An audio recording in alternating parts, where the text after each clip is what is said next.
వర్షిణి విజయవాడకి చేరుకుంది. కానీ వర్షిణి తన ఇంటికి అయితే కనుక ఇంకా రాలేదు. అయితే వాళ్ళ తల్లిదండ్రులు ఇంకా వెయిట్ చేస్తూ ఉన్నారు. వర్షిణి ఇప్పుడు దాదాపు కూడా 9 గంటల సమయం అవుతా ఉంది. ఇప్పటి వరకు కూడా వర్షిణి విజయవాడలోనే ఉంది కానీ ఇంకా ఇంటికి రాలేదు. ఇటు పోలీసులు కూడా తనని మెజిస్ట్రేట్ ముందు నిలబెట్టిన తర్వాత అయితే కనుక ఇటు తీసుకొచ్చే అవకాశం అయితే కనబడుతుంది. అయినప్పటికీ కూడా ఇంకా వీళ్ళు ఆవేదన వ్యక్తం చేస్తూ ఉన్నారు. అసలు వాళ్ళ మాటలను అడిగి తెలుసుకుందాం. ఇవాళ కంప్లీట్గా ఇంటికి వచ్చేయాల్సిన వర్షిణి ఇంకా రాలేదు. ఎక్కడుంది, సేఫ్గా ఉందా లేదా అనేది అడుగుదాం. మాట్లాడారా మీరు వర్షిణితో? అసలు వచ్చిందా ఇక్కడికి విజయవాడ? మధ్యాహ్నం మాట్లాడిందండి. మేము వస్తున్నాము విజయవాడ, ట్రైన్స్ లేట్గా ఉండి అన్నట్టు మాట్లాడారు. మరి పాప ఇంకా హైదరాబాద్ రీచ్ అయిన తర్వాత మీకు ఫోన్ చేశారా? ఫోన్ చేశారు. పాప ఇంకా రాలేదని మేము కూడా బాధపడుతున్నాం. చూసి చాలా అయింది, 20 రోజులు ఉండాం కదా, ఎప్పుడెప్పుడు వచ్చిద్దా పాప అని మేము కూడా బాధ. మధ్యాహ్నం మీరు ఫోన్ చేసినప్పుడు అనుకున్నారా రాత్రి కల్లా వచ్చేసిద్ది అని చెప్పేసి?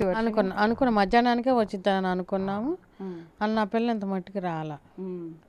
ఏమైపోయింది అంటారు? అంటే ఇప్పుడు తనతో పాటు హర్ష కూడా ఉన్నాడు. హర్షకు ఫోన్ చేశారా వాళ్ళ అన్నయ్యకి, అంటే మీ అబ్బాయికి? హర్ష ఫోన్ కాల్ కలవలేదు. ఏమో ఈ ట్రైన్లు లేట్ వల్ల, ఆటోలు లేట్ వల్ల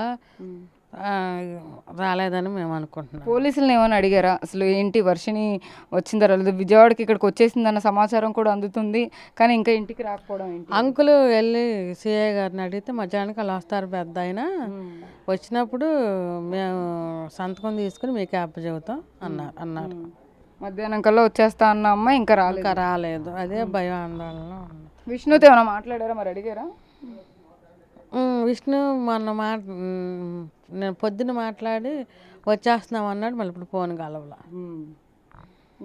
సో అంటే వర్షిణితో పర్సనల్గా ఫోన్ ఏమన్నా చేశారా? వర్షిణికి పర్సనల్ ఫోన్ లేదు. వాళ్ళ ఫోన్ చేస్తే మాట్లాడింది. ఓకే. ఇటు వర్షిణి తండ్రి కూడా ఉన్నారు, కోటయ్య గారు. కోటయ్య గారు, ఏంటి వర్షిణి ఇంకా ఇంటికి రాలేదు? అమ్మాయి కోసమే చూస్తున్నాం అమ్మాయి. ఎందుకంటే ఇన్ని రోజులు మిస్ అయింది. ఇప్పుడు పిల్లలు వస్తుందంటే ఆనందకేళి ఏరే ఉండిద్దమ్మా. నా బిడ్డను కలుసుకుంటున్నాననే ఉత్సాహము, ఆనందం చాలా ఇదిగా ఉండిద్ది. ఇప్పుడు సడన్ గా విజయవాడ వచ్చిన అమ్మాయి ఇంకా ఇంటికి రాకపోవడం ఏంటి అని? విజయవాడ నుంచి ఎంత ప్రయాణం అండి? ½ an hour ప్రయాణం. అలా నేను త్వరకు రాలేదంటే అప్పటి నుంచి విజయవాడ వచ్చి మామూలుగా సాయంత్రం 3:30కే అని చెప్పారు వచ్చారని. విజయవాడ 3:30 అంటే ఇప్పుడు ఎంత టైం? 9 దాటింది, 9 PM దాటింది. అలాంటిది ఇంకా ఏంటి అని చెప్పి ఆదోద్దా ఉంది. నేను ఇప్పుడే జస్ట్ స్టేషన్కి వెళ్ళి వచ్చా, పోలీస్ స్టేషన్కి. అయితే ఎస్ఐ గారు లేరు, లేకపోతే మామూలు తిరిగి వచ్చాయి. ఎందుకంటే ఎస్ఐ గారు రవీంద్ర గారు కానీ లేకపోతే ఈయన శ్రీహరి గారు కానీ ఉంటే వాళ్ళు నాకు కరెక్ట్ ఇన్ఫర్మేషన్ ఇస్తారు. ఈయన సెంట్రల్లో కృష్ణారావు అనే కానిస్టేబుల్ గారు ఉంటే ఇంకా రాలేదా మీ అమ్మాయి అని అన్నారు. ఏంటి ఇప్పుడు దాకా రావడం ఏంటి, ఎప్పుడో రావాల్సింది అని చెప్పి అన్నాడు. ఆయన అన్నాడు, ఆయన రాలేదయ్యా అని చెప్పి తిరిగి వచ్చేసా. మీరు మాట్లాడారా? ఫోన్ చేశారా వర్షిణికి? ఏంటి ఇంకా రాలేదు? వర్షిణికి మాట్లాడమ్మా. నేను ఇప్పుడు బాబుకి ఫోన్ చేస్తే బాబు ఎత్తుకోకుండా ఫోను అమ్మాయిది వస్తూనే ఎత్తింది, వచ్చేస్తున్నాను డాడీ అది అని చెప్పాను. మిస్ అవుతున్నారా వర్షిణిని మీరు? చాలా మిస్ అవుతున్నాను. ఓకే. మిస్ అవడం ఏంటమ్మా, మానసికంగా చాలా మిస్ అయ్యి కుమిలిపోతున్నా. మానసికంగా కుమిలిపోతున్నా నేను. ఆ మానసిక వేదన అనేది అమ్మాయిని చూస్తే కానీ నాకు పోదు. రేపొద్దునకైనా కానీ వర్షిణి వచ్చే అవకాశం ఉందంటారా ఇంటికి? పొద్దున కదరా, విజయవాడ నుంచి ఎంత ప్రయాణం రా, ఈ పూట రావాలి, రాత్రి రావాలి. అవును రా, విజయవాడ నుంచి ఎంత ప్రయాణం మనకి. ఏం జరుగుండొచ్చు? విజయవాడ వచ్చి ట్రాఫిక్ వాళ్ళంటే నిన్న ఫోన్ చేశాడు అబ్బాయి, డాడీ నేను ఎత్తుకెళ్ళిన పేమెంట్ మొత్తం అయిపోయింది, ఉంటే వీళ్ళ దగ్గర మాట్లాడి కనీసం ఒక 10,000 అని వేయించు అని చెప్పి అన్నాడు. ఒక డబ్బులు లేక ఆగారు. అవునండి, డబ్బులు లేక ఆగారు, మరి ఏ విధంగా ఆగారో తెలియదు నాకు. విష్ణు పక్కనే ఉన్నాడా మరి? హర్ష విష్ణు వర్షిణి మొత్తం ఒకసారి ఉన్నారు. విజయవాడలో ఎక్కడ ఉన్నానని చెప్పారు? అంటే వచ్చిన తర్వాత 3 గంటల సమయానికి వచ్చారు, వాళ్ళు రీచ్ అయ్యారు, కానీ ఎక్కడ ఉన్నానని చెప్పారు? పలానా చెప్పలా సబర్ చెప్పలే మనకి. వస్తున్నామని అయితే చెప్పారు, అంతే. వస్తున్నాం అన్నారు. సరే, మరి వర్షిని వచ్చిన తర్వాత ఏం చేయబోతున్నారంటే ఆ అమ్మాయిని ఆల్రెడీ ఉమెన్ మిస్సింగ్ కేసు కింద పెట్టారు, కంప్లైంట్ చేశారు. పోలీసులు కూడా వాళ్ళు దర్యాప్తు చేసి ఇప్పుడు అమ్మాయిని ఇక్కడి వరకు తీసుకురావడానికి ప్రయత్నించారు. కానీ సడన్గా విజయవాడ వచ్చి ఇప్పుడు మళ్ళీ ఇంటికి మా రాకపోవాలా? పోలీసుల సహకారం, మీ మీడియా సహకారం లేనిది ఆ పిల్ల మనకు దొరికేది కాదు. నాకు దొరికేది, నా దగ్గర చేయలేదు కదా నా కూతురు. ఆ మీడియా సహకారం, పోలీసు వాళ్ళు కూడా అక్కడ గుజరాత్ నుంచి వీళ్ళు పిల్లలు తెల్లారుజాము 2 గంటలకు ఫోన్ చేసిన, 3 గంటలకు ఫోన్ చేసిన వాళ్ళు వెంటనే లొకేషన్ చెప్పడం, పలానా చోట వెళ్ళమని చెప్పడం. సరే, మరి డబ్బుల కోసం ట్రై చేశారా మరి హర్షకి పంపించడానికి? ఇట్లా డబ్బులు సరిపోవట్లేదు. ట్రై చేశాను. నా బంధువులు, నా అన్నయ్య గారి అబ్బాయి బిజినెస్ మ్యాన్, ఆ అబ్బాయిని అడిగా. ఆ అబ్బాయి ఇవ్వాల, ఎవరు హెల్ప్ చేయలేదా? ఎవరు హెల్ప్ చేయాల.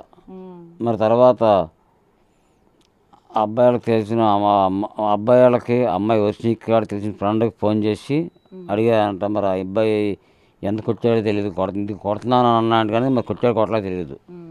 ఓకే, వర్షిని వచ్చిన తర్వాత ఏంటి చదివించి ఇంకా పెళ్లి చేయడం, తనకు నచ్చినట్టుగా ఉండనిస్తారా లేకపోతే ఏం చేస్తారు? బీటెక్ ఇప్పుడు సెకండ్ ఇయర్ కదా, ఆ బీటెక్ 2 years చదివించేసి కంటిన్యూ చేపించేసి వెంటనే అయిపోగానే ఆ పిల్లకి బీటెక్ అయిపోతే ఏమందరా సాఫ్ట్వేర్ అయినట్టే.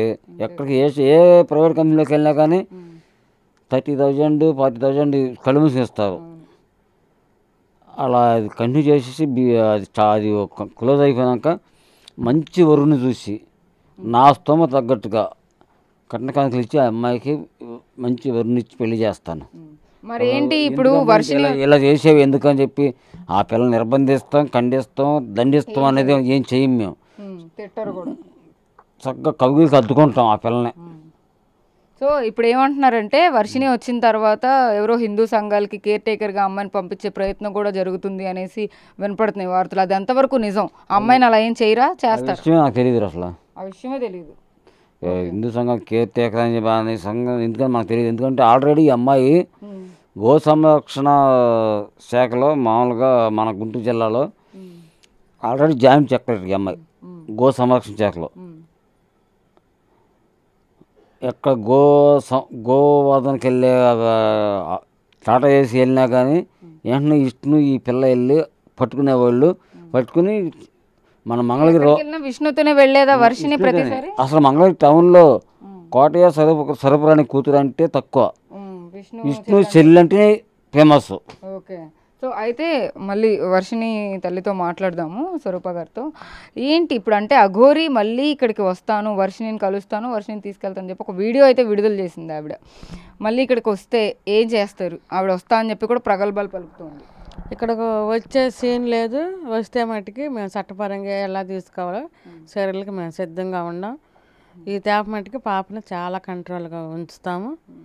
ఇక్కడ ఉంచము, మా ఊరు తీసుకెళ్ళిపోతాం. చక్కగానే మాట్లాడుతుందా ఇప్పుడు? పర్లేదా అంటే అమ్మ నాన్న దగ్గరికి వెళ్ళిపోతానని చెప్పి బాగానే మాట్లాడుతుంది. ఇప్పుడు మన జౌతిలోకి వచ్చింది, బాగానే అమ్మ నేను వస్తాను, మాట్లాడతాను, వచ్చేస్తాను అంది.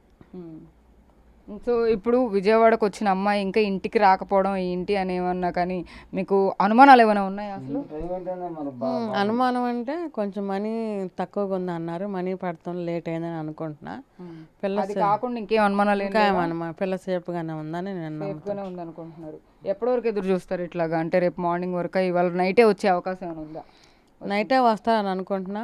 ఇప్పుడు కుదరపోతే ఎక్కడన్నా రూమ్ తీసుకుని ఉండి మార్నింగ్ వస్తారేమో. వస్తే విజయవాడ నుంచి మంగళగిరికి తక్కువ డిస్టెన్సే కాబట్టి ఎలా అయినా వచ్చేయచ్చు కదా. వచ్చేయచ్చు, రమ్మని అంటున్నాం. ఫోన్ కలిస్తే రమ్మనే చెబుతాం. సో అంటే వర్షిని వచ్చిన తర్వాత ఏం చేస్తారు? ఇప్పుడు మీరు అన్నట్టుగా పెళ్లి చేయాలి, ఒక అబ్బాయిని మంచి అబ్బాయిని చూసి పెళ్లి చేయడం, లేకపోతే చదివించడం, ఇవన్నీ చేస్తా అన్నారు కదా, అవే చేస్తారా లేకపోతే ఏంటి? బీటెక్ 2 సంవత్సరాలు పూర్తి చేయించి ఖచ్చితంగా ఆయన తగ్గ వరుణ్ణి తెచ్చి మేము పెళ్లి చేస్తాం. ఓకే, ఆ పిల్ల అంటే మాకు చాలా ఇష్టం. మా అక్క వాళ్ళందరూ ఆ పిల్ల వస్తే చూస్తాక మా ఆడబిడ్డలు వాళ్ళందరూ ఎదురు చూస్తున్నారు ఎప్పుడెప్పుడు అని. ఆ పిల్ల రావాలని, తొందరగా రావాలని మేము కోరుకుంటున్నాం. విష్ణు ఏమన్నా చెప్తున్నాడా మీకు? అంటే వర్షిని వస్తుంది, రావట్లేదు, ఈ సమాచారం మొత్తం ఏమైనా చేరవేస్తున్నాడా మీకు? అతను ఎక్కడ ఉన్నాడు అని ఏమైనా చెప్పాడా? వస్తున్నామా అనే చెబుతున్నాడు. అమ్మాయితో పాటే, ఆ అమ్మాయితో పాటు వస్తున్నామనే చెబుతున్నాడు. సో అది పరిస్థితి మొత్తం మీద. ఏదైతే వర్షిని విజయవాడ వచ్చున్నారు కానీ ఇంకా ఇంటికైతే రాలేదు. తల్లిదండ్రులు అయితే కనుక తను త్వరగా ఇంటికి వచ్చేయాలి, తనతో మాట్లాడాలి, తనని చూడాలి, తనని హక్ చేసుకోవాలి. ఇప్పటికీ 20 రోజులు దాటిపోయింది కాబట్టి అసలు వర్షిని ఆచూకీ ఏంటి అని చెప్పి ఎన్ని రోజులు కూడా ఆవేదన వ్యక్తం చేశారు. ఎట్టకేలకైతే కనుక విజయవాడ వచ్చేసింది కానీ ఇంకా ఇంటికి రావడం ఒక్కటే ఆలస్యం. వర్షిని రాక కోసం అయితే కనుక తల్లిదండ్రులు 1000 కళ్ళతో ఎదురు చూస్తున్నారని చెప్పొచ్చు. వీడియో జర్నలిస్ట్ శివరామకృష్ణతో సాహిత్య బిగ్ టీవీ విజయవాడ నుంచి.